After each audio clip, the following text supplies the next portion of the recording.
अभी हाल ही में राज्यसभा में सांसद जया बच्चन ने एक बयान दिया है कि कुछ लोग जिस थाली में खाते हैं उसी थाली में छेद करते हैं। ये बयान था रवि किशन के लोकसभा भाषण के बाद, जो कि बॉलीवुड में ड्रग्स और ड्रग्स माफिया के बारे में था। तो देखते हैं कि रवि किशन ने आखिर कहा क्या था। दवाइयां हमारी फिल्म इंडस्ट्री में भी इसके एडिक्शन करवा दी। अरे सुनो यार, हमारी वो एडिक्शन आज हमारी सरकार ने कई लोगों को पकड़ा है, पकड़े जा रहे हैं। NCB is doing very good work. But महोदय, दुख की बात है कि इस प्रकार की गतिविधियां हमारी इंडस्ट्री के द्वारा भी, जहां पे एक स्टारों को देखा जाता है, उनको रोल मॉडल माना जाता है, तो मैं आपके माध्यम से केंद्र सरकार से आग्रह करता हूं, अपनी सरकार से, जो हिसाब से आज हम लोग एकदम इनको चारों तरफ पकड़ रहे हैं, तो ये सख्त कार्रवाई की जाए, दोषियों को जल्द पकड़ा जाए। Yesterday, one of our members और गुस्से में जया बच्चन ने यहाँ तक कह दिया कि गवर्नमेंट को कुछ लोगों को बोलना चाहिए कि बॉलीवुड को गटर ना कहे। अब ये बयान तो मुझे कहीं मिला नहीं। अगर आपको मिले कि किसने बॉलीवुड को गटर कह दिया है तो प्लीज़ कमेंट सेक्शन में ज़रूर बताना। अब देखते हैं कि जया बच्चन ने आखिरकार कहा क्या था जिस पर इतना बवाल मचा है थाली वाले कमेंट के बारे में। yesterday, one of our members in the Lok Sabha spoke, who is from the industry, against, I'm not taking a name, against the film industry. It's a shame. जिस थाली में खाते हैं उसमें छेद करते हैं, गलत बात है। I need the protection, the industry needs the protection and support of the government.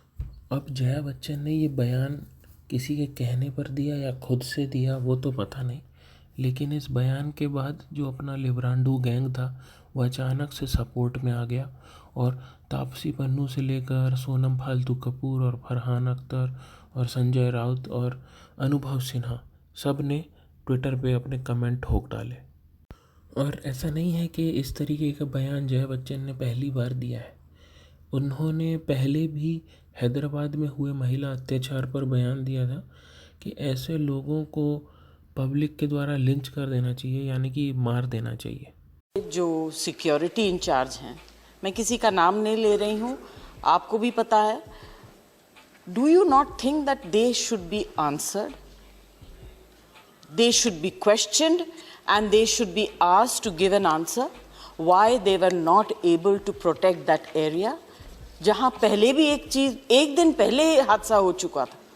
Sir, I think that these people need to be shamed in front of the entire country. People who have not done their jobs properly, of course, the guys who have committed the crime, definitely. Right, ma'am. अगर ऐसा इस तरह की चीज़ें कुछ countries में होती हैं, वहाँ पब्लिक इसको जस्टिस देती है। मेरा सजेशन है, I know it's a little harsh, but I think these kind of people need to be brought out in public and lynched properly. Right, ma'am. Ravi Kishan ने जया बच्चन के भाषण पर रिएक्ट करते हुए कहा कि ये बिल्कुल अनएक्सपेक्टेड था और ना ही उनको कोई थाली मिली है, ना ही उनको कहीं खाना मिला है और ना ही उन्होंने छेद किया है। सेम चीज़ कंगना रनौत ने भी कही कि ना ही उन्हें कभी कोई थाली मिली, ना ही उन्होंने छेद किया। जो भी बनाया है अपने दम पर बनाया है। और जो जया बच्चन का अभी रिएक्शन है वो कि अगर उनके घर वालों के साथ होता ऐसा तो सेम रिएक्शन होता। इस पर अमिताभ बच्चन का स्टार्टिंग से कोई रिएक्शन नहीं आया और इस पर अर्नब गोस्वामी ने सवाल किए कुछ इस तरह से। थाली में छेद क्या बात कर रही है? अरे मैं कहता हूं, कंगना ने तो किसी की थाली का इस्तेमाल नहीं किया, ना ही रवि किशन ने किसी की थाली में नहीं खाया। सुन लीजिए जया बच्चन जी, किसी महानायक के दिए हुए थाली में नहीं खाया। वैसे कहां है महानायक? सुशांत ने तो कभी किसी की थाली की तरफ ही नहीं देखा। उसने तो खुद अपनी मेहनत से अपनी थाली तैयार की। जया बच्चन जी, सुन लीजिए। पहले भी जब जया बच्चन ने हैप्पी न्यू ईयर फिल्म को पूरा नॉनसेंस कह दिया था तो अमिताभ बच्चन ने उनके बिहाफ में शाहरुख खान से माफ़ी मांगी थी। ये कोई पहला मामला नहीं है जब जया बच्चन के कमेंट्स के लिए अमिताभ बच्चन ने माफ़ी मांगी हो। गटर वाला कमेंट भी मुझे मिला नहीं, और बताइएगा अगर आपको मिले तो। अगर कोई जया बच्चन की फ़ोटो खींच लेता है उनसे बिना पूछे, या अगर वो पब्लिक डोमेन में होती हैं तो वो लोगों को बुला कर डांट लगाती है कि तुमने कैसे खींची, कैसे बदतमीज़ और पागल हो। और था एक द्रोणा पिक्चर जब अभिषेक बच्चन की रिलीज़ हो रही थी कि मैं तो हिंदी में बोलूँगी, महाराष्ट्र वाले माफ़ करें, तो इस पर बाला साहब ठाकरे और राज ठाकरे का बहुत स्ट्रॉन्ग रिएक्शन आया था। इस पर भी अमिताभ बच्चन ने जया बच्चन की तरफ से माफ़ी मांगी थी कि स्ट्रॉन्ग रिएक्शन ना हो, और वो जेल जाते जाते बची थी। और अमर सिंह ने भी अमिताभ बच्चन के चुप रहने पर एक बार कमेंट किया था उनकी रीढ़ की हड्डी के बारे में। एक मंच शेयर किया गया अमिताभ बच्चन जी ने राज ठाकरे जी के साथ, उन्होंने उनके पैर भी छुए। इस पर आपकी क्या प्रतिक्रिया होगी? किसने पाँव छुए? राज ठाकरे ने। देखिए, अमिताभ बच्चन देश के एक लब्ध प्रतिष्ठित कलाकार हैं, और कला के क्षेत्र में जो उनकी उपलब्धि है उसको नकारा नहीं जा सकता जी। उत्तर भारतीयों के प्रतीक के रूप में अमिताभ बच्चन के घर पर आज से कई वर्ष पहले जो हमला किया था, क्या उसकी गिलानी के लिए पाँव छुए हैं, या उत्तर भारतीयों के प्रति उनका नजरिया बदल गया है?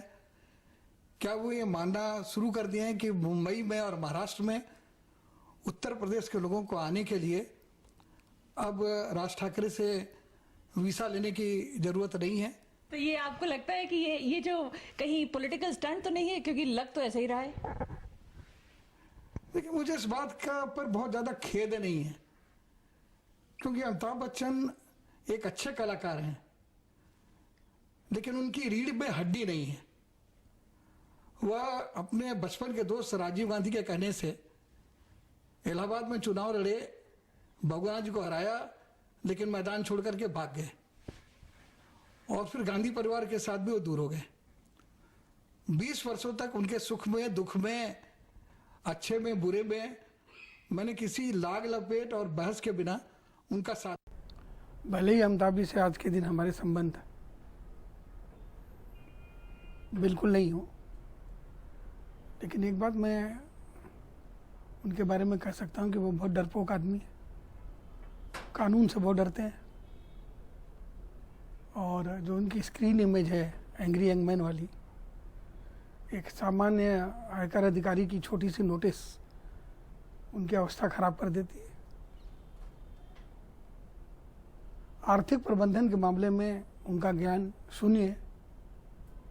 अपने पहले के इंटरव्यू में अमर सिंह ने कहा था कि पहले भी जब Jaya Bachchan political field consider कर रही थी तो अमिताभ बच्चन ने कहा था कि उनका बिहेवियर थोड़ा इनकंसिस्टेंट है, और कभी भी उनसे कंसिस्टेंसी एक्सपेक्ट मत करना, और उन्होंने फिर से माफ़ी भी मांगी थी। बाद में अमर सिंह ने अपने आखिरी समय में अमिताभ बच्चन से अपने इन सारे कमेंट्स के लिए माफ़ी मांग ली, बट इससे पता लगता है कि जया बच्चन का काफ़ी एग्रेसिव और इनकंसिस्टेंट नेचर है। जया बच्चन का ऐसा स्ट्रॉन्ग रिएक्शन थोड़ा सरप्राइजिंग इसीलिए भी है क्योंकि जब सेक्रेट गेम्स में हिंदू धर्म का अपमान किया जाता है तब उन्हें किसी भी थाली में छेद नहीं दिखता है, तब उनका कोई बयान नहीं आता है।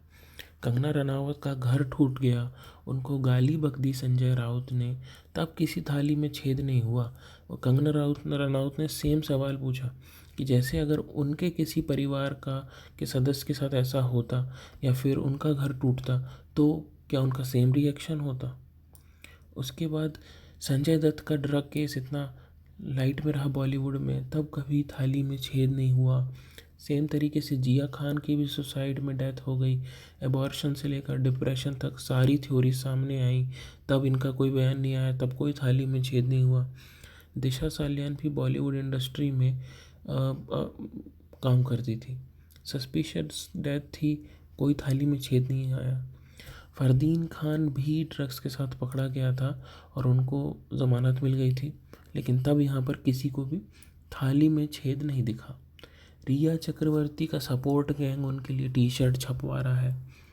जिस जो रिया चक्रवर्ती बॉयफ्रेंड के साथ रहती थी, उसी के घर में उसी की थाली में खाना खाती थी, उसी के पैसों को खर्च करती थी, 15-15 लाख की घड़ियाँ लेती थी, विदेश घूमने जाती थी, साथ में अपने भाई को भी ले जाती थी, दवाई के साथ ड्रग्स दे रही थी, इसके बारे में जांच चल रही है।